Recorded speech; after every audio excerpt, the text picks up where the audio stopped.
Good evening viewers, তোমাদের সবাইকে অনেক অনেক স্বাগতম আমার এমবেলস একাডেমি ইউটিউব চ্যানেলে।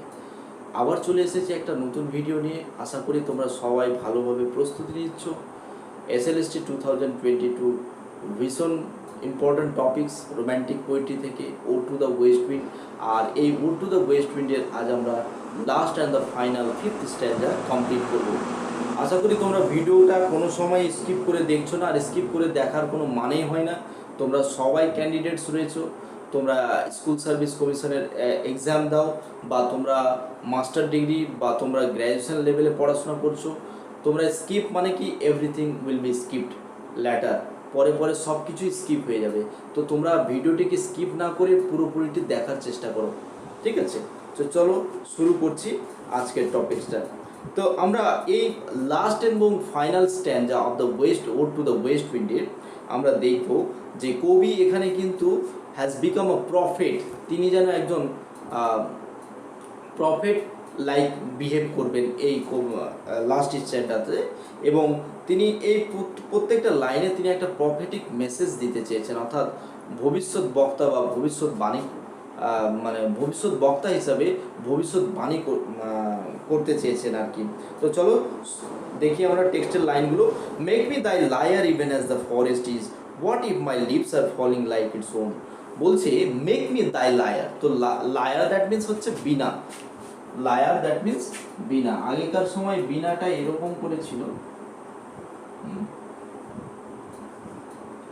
যেটা কিনা ওই তোমার এতে বাজানো হতো, কি জানো, স্বর্গে আর কি, ঠিক আছে? তো বলছে যাই হোক, মেক মি দাই লায়ার, তুমি আমাকে তোমার লায়ার বানিয়ে নাও, বীণা বানিয়ে নাও। Even as the forest is, যেমনটা কিনা বন বা জঙ্গল বা জঙ্গলের সমস্ত গাছপালাকে তুমি তোমার বীণা বানিয়ে নিয়েছো। মানে যখন তুমি প্রবাহিত হও তোমার প্রবাহটা তাদের গায়ে লাগে এবং সেখান থেকে একটা সুমধুর মানে সুর উৎপন্ন হয়, ঠিক আছে? What if my lips are falling like its own, কী বা আসে যায়, হোয়াট ডাজ ইট ম্যাটার, কী বা আসে যায়। ইফ মাই লিপস, যদি আমার লিপস, এখানে লিপস বলতে এখানে কি বলা হয়েছে, থটস অফ দ্য পোয়েট। এখানে লিপস কথাটার মানে বলা হয়েছে থটস অফ দ্য পোয়েট, অর্থাৎ কবির চিন্তা ভাবনা। থটস, THOUGHTS, থটস, বা তোমার ভার্স বলতে পারো, ভার্সেস, অর্থাৎ কবির পংক্তি, কবিতার পংক্তি। What if my lips are falling like its own, কী বা আসে যায় আমার থটসগুলো যদি সেই লিপসগুলোর মতো নিজে নিজেই যদি ছড়িয়ে পড়ে বা পড়ে যায়। The tumult of the mighty harmonies will take, the tumult কথাটার মানে হচ্ছে, এখানে আমরা যেটা জানবো সেটা হচ্ছে লাউড সাউন্ড, ঠিক আছে? আচ্ছা, তাহলে the tumult of the mighty হারমোনিজ, তাহলে মাইটি দ্যাট মিনস হচ্ছে স্ট্রং, অ্যান্ড হারমোনিজ মানে হচ্ছে ইমপ্রেসিভ মিউজিক। তাহলে তোমার যে লাউড সাউন্ড, তোমার যে সেই ভীষণ গর্জনশীল বা গর্জনযুক্ত যে তোমার সেই মাইটি স্ট্রংফুল যে harmonies music, impressive music, will take, সে নিবে, মিউজিকটা নিবে। কি স্বাদ থেকে মিউজিকটা তৈরি হবে? From both are deep autumnal tone, deep গভীর, অটামনাল একটা সুর বা তাল থেকে, সুইট দো ইন স্যাডনেস, সুইট অনেকই মধুর হবে, দো ইন স্যাডনেস, যদিও এটা কিনা মানে অটামনের সময়ের আর কি তোমার যে গানটা, তো অটামনাল টোন, সুইট দো ইন স্যাডনেস। তাহলে বোধ কথাটার মানে এখানে কি বলা হয়েছে? তাহলে বোধ একটা হচ্ছে সেলি, নিজেরই কথা বলছে, অর্থাৎ নিজের তার লায়ারের কথা বলা হচ্ছে, অ্যান্ড আর একটা যেটা হচ্ছে সেটা হচ্ছে ফরেস্ট, অর্থাৎ সেলির নিজের লায়ার বা তোমার লাইন্স বা বলতে পারো ভার্সেস, এবং প্লাস ফরেস্ট, দুটো থেকে সে কি করবে, ডিপ একটা গভীর, মানে এখানে ডিপ বলতে কি ভেরি ইম্প্যাক্টফুল, খুবই প্রভাবিত করবে এরকম অটামনাল। তাহলে অটামনাল সাউন্ড বা টিউন, সুইট দো ইন স্যাডনেস, সুইট যদিও তাহার গানের মধ্যে একটা সুইটনেস থাকবে, মিউজিকটার মধ্যে একটা সুইটনেস থাকবে, তবুও এটার মধ্যে একটা মেলানকলি বা স্যাড বা সম্বার টাইপের স্ট্রেইন কিন্তু ওটাতে কি বলবো এনথ্রেড করা থাকবে, অর্থাৎ গাঁথা থাকবে এইরকম জিনিস। বি দাও বলছে, বি দাও মানে B the host of mind, তুমি হোস্ট হয়ে যাও। লেট আস বি ওয়ান, বা এটা বি দাও আরেকটা কথা মানে যেটা হতে পারে সেটা হচ্ছে লেট আস বি ওয়ান, চলো এক হয়ে যায়। Spirit fierce, O fierce spirit, O violently one. Drive my death, sorry my spirit, আমার আত্মা। বি দাও মি, তুমি আমার হয়ে যাও, তুমি আমার সত্তা হয়ে যাও। ইম্পেসাস ওয়ান, ইম্পেসাস কথাটার মানে হচ্ছে violent one, violent one, violent one. তাহলে একদম হিংস্র হয়ে যাও, অনেক বেশি ফেরোসিয়াস হয়ে যাও। হ্যাঁ, ড্রাইভ মাই ডেড থটস, আর ক্যারি করে নিয়ে চলে যাও আমার সেই ডেড থটস। তাহলে এখানে ডেড থটস কথাটার মানে হচ্ছে, ডেড থটস কথাটার মানে হচ্ছে ওর্ন আউট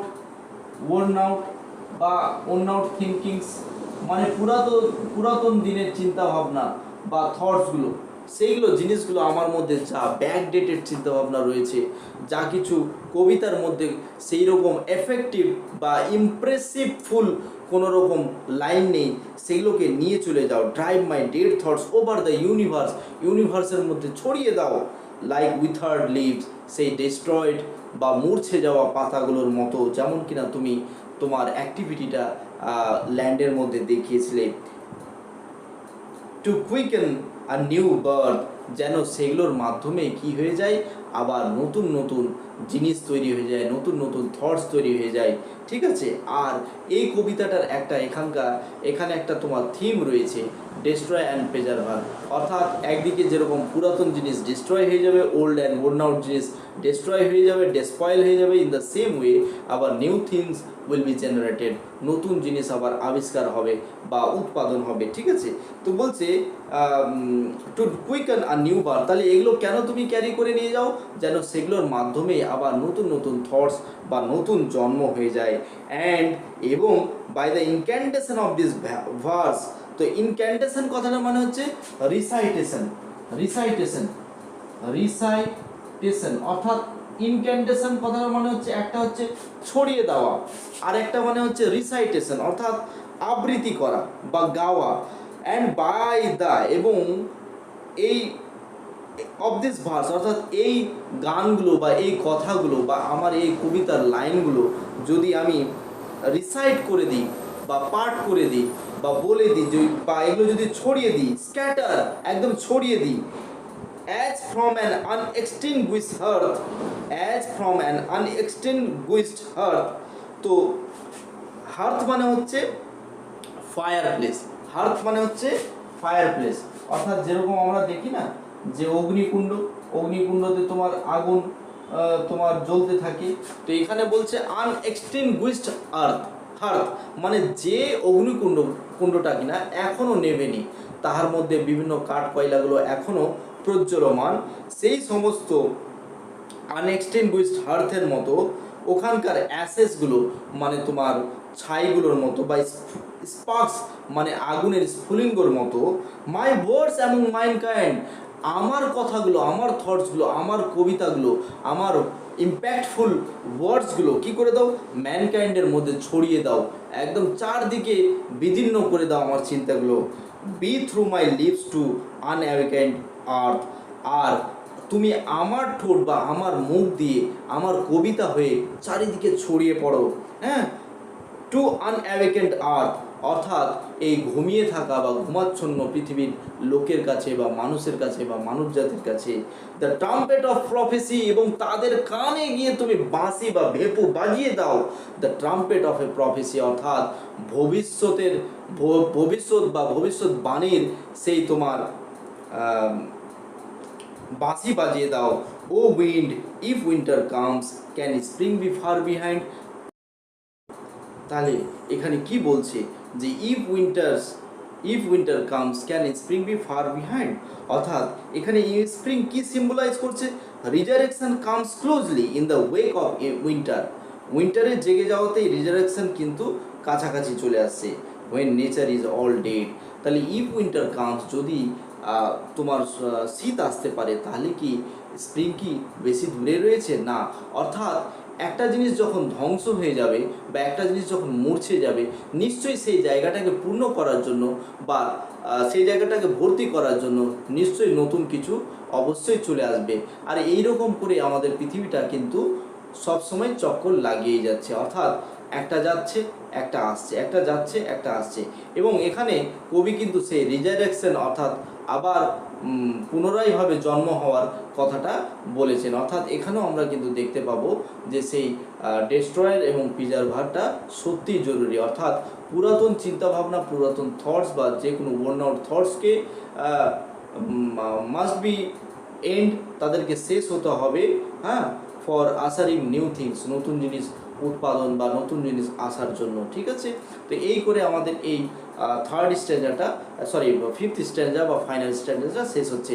তবে ভিডিও শেষ করার আগে একটা কথা বলি, দেখো এই কম সময়ের মধ্যে এই যে তোমার টপিকসগুলো তুলে ধরা হচ্ছে, এটাই কিন্তু ভেবে নিও না যে শেষ কথা। তোমাদেরকে বারবার বলছি তোমরা টেক্সটের অ্যানালাইসিসগুলো একটু ভালো করে পড়বে, যেহেতু এটা ওভারঅল একটা আইডিয়া দেওয়ার চেষ্টা করা হচ্ছে। এখানেও অনেক রেফারেন্সেস আছে যেগুলো কিনা বলতে গেলে এক একটা টপিক্সের উপর 3 থেকে 4 ঘন্টা কিন্তু সময় লাগবে, যেটা কিনা তোমরা সহ্য করতে পারবে না। তবে আশা করি তোমাদেরকে আমি অনেকটাই বোঝাতে পেরেছি। হ্যাঁ, অবশ্যই তোমরা ভিডিওটি ভালো লাগলে তোমরা লাইক করবে, শেয়ার করবে, কমেন্ট করবে। আর যারা চ্যানেলে নতুন রয়েছো এবং শেষ পর্যন্ত এখনও টিকে আছো দেখছো, তারা অবশ্যই চ্যানেলটিকে সাবস্ক্রাইব করবে।